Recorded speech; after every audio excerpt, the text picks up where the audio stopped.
ये नसीहत, अल्लाह आसमानों और जमीन का नूर है।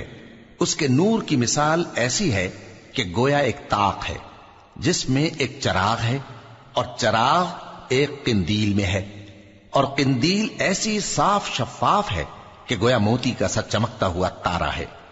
उसमें एक मुबारक दरख्त का तेल जलाया जाता है, यानी जैतून का, कि न मशरिक की तरफ है न मगरिब की तरफ। ऐसा मालूम होता है कि उसका तेल खाह आग उसे न भी छुए जलने को तैयार है। बड़ी रोशनी पर रोशनी हो रही है। अल्लाह अपने नूर से जिसको चाहता है सीधी राह दिखाता है, और अल्लाह जो मिसालें बयान फरमाता है तो लोगों के समझाने के लिए, और अल्लाह हर चीज से वाकिफ है। वो किंदील उन घरों में है जिनके बारे में अल्लाह ने इरशाद फरमाया है कि बुलंद किए जाएं और वहां अल्लाह के नाम का जिक्र किया जाए, और उन